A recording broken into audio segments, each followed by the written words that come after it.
ನಮೋ ಭಗವತೆ ವಾಸುದೇವಾಯ.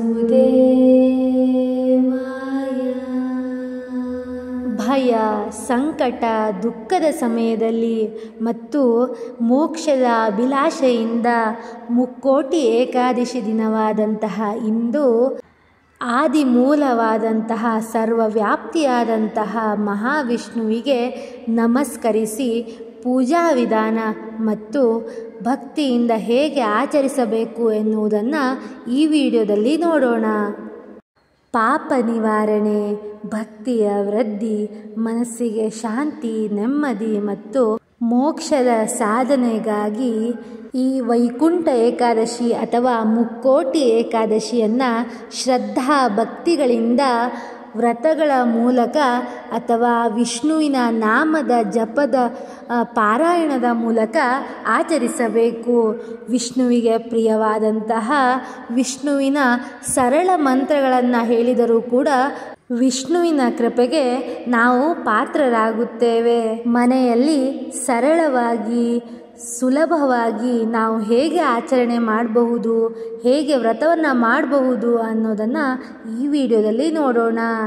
ಮೊದಲು ಬ್ರಹ್ಮ ಮುಹೂರ್ತದಲ್ಲಿ ಬೆಳಗ್ಗೆ ಎದ್ದು ಸ್ನಾನ ಸಂಧ್ಯಾದಿಗಳನ್ನು ಮಾಡಿ ಶುಭ್ರ ವಸ್ತ್ರವನ್ನು ಧರಿಸಬೇಕು.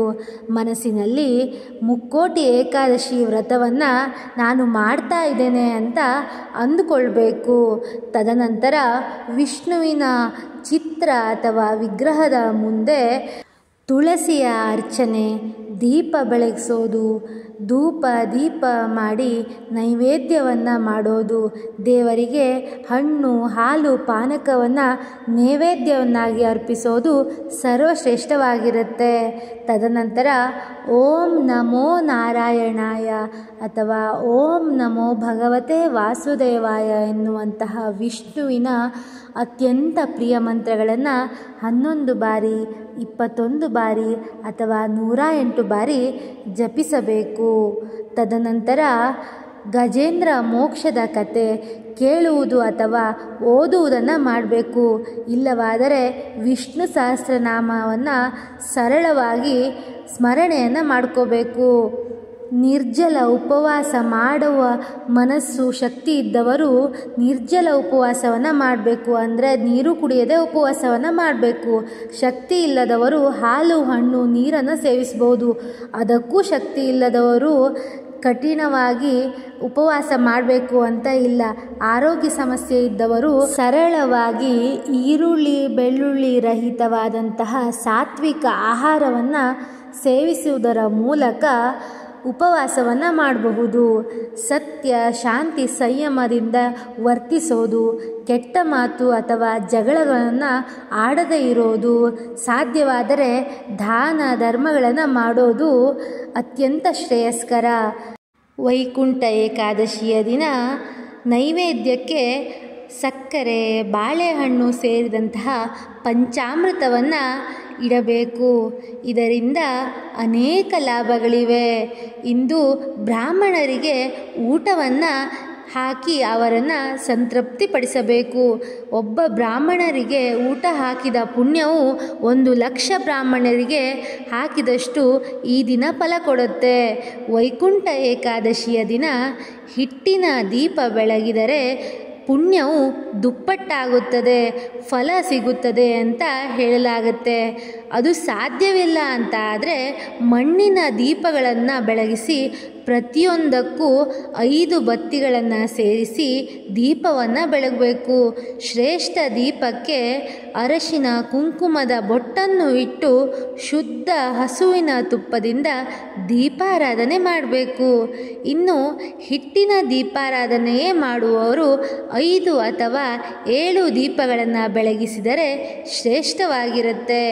ಅಕ್ಕಿ ಹಿಟ್ಟಿಗೆ ಸ್ವಲ್ಪ ಬೆಲ್ಲ, ಹಾಲು ಮತ್ತು ತುಪ್ಪವನ್ನು ಸೇರಿಸಿ ಹಿಟ್ಟಿನ ದೀಪ ತಯಾರಿಸಿ ಕುಂಕುಮದ ಬೊಟ್ಟನ್ನು ಇಟ್ಟು ಹಸುವಿನ ಶುದ್ಧ ತುಪ್ಪದಿಂದ ದೀಪಾರಾಧನೆ ಮಾಡಿ. ಇದರಿಂದ ನಮ್ಮ ಆಯಸ್ಸು ವೃದ್ಧಿಸುತ್ತದೆ.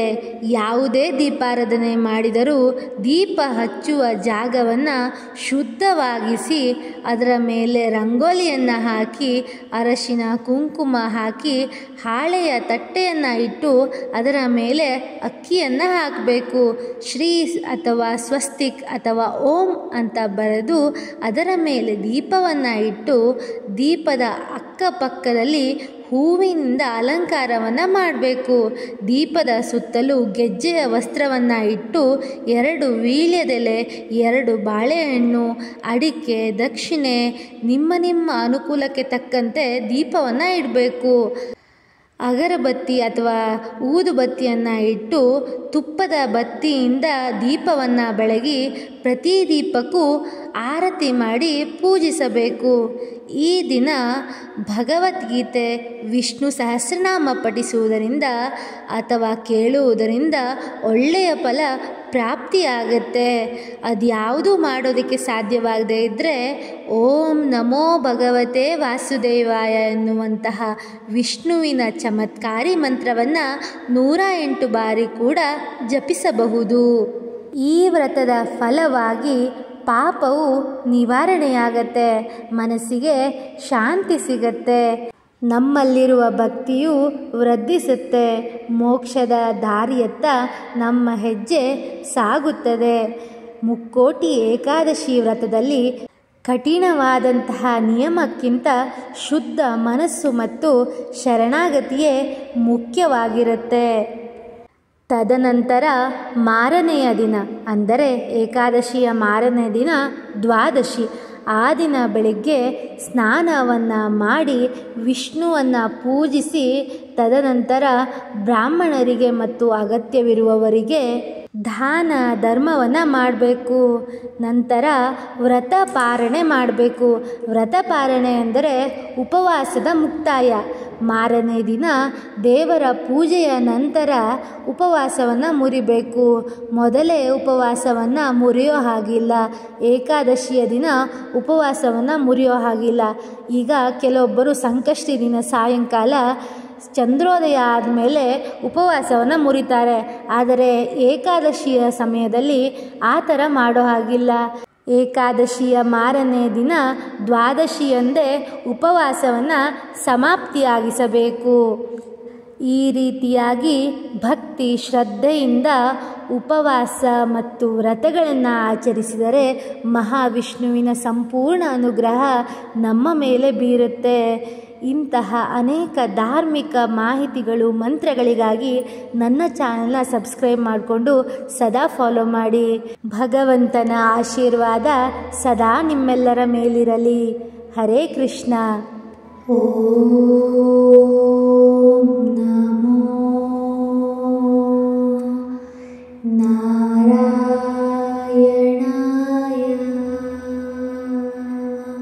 ಓಂ ನಮೋ ನಾರಾಯಣಾಯ.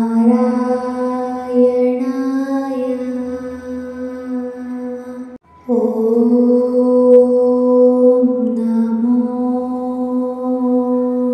ನಾರಾಯಣಾಯ.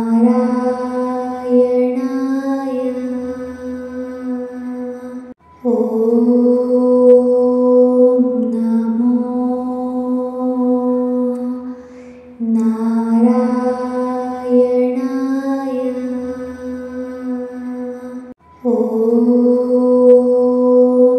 ನಮೋ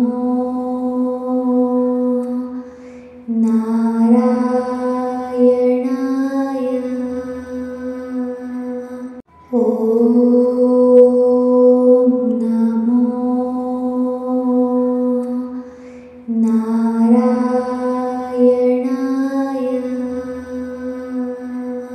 ಓಂ ನಮೋ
ഓം നമോ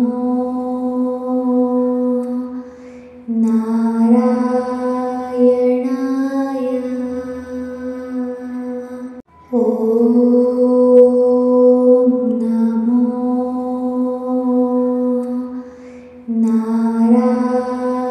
നാരായണായ. ഓം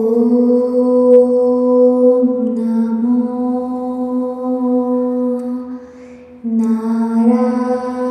നാരായണായ. ഓം നമോ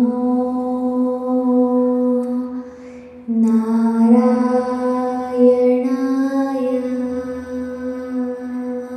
ഓം നമോ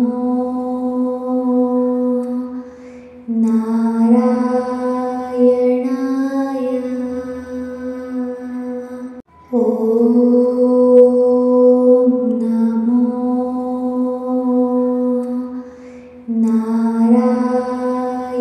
നാരായണായ. ഓം നമോ നാരായണായ. ഓം നമോ നാരായണായ. ഓം നമോ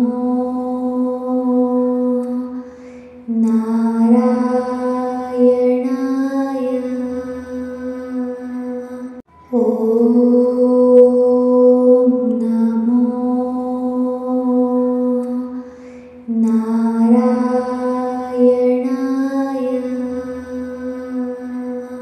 ഓം നമോ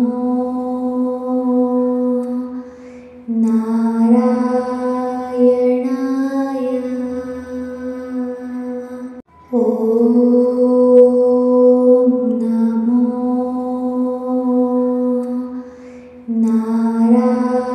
നാരായണായ.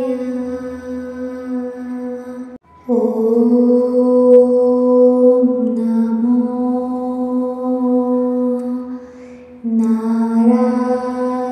നാരായണായ. ഓം നമോ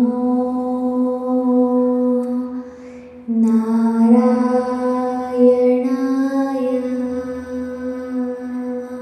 ഓം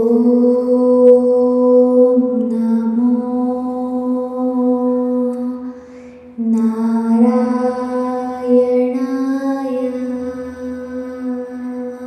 ഓം നമോ നാരായണായ.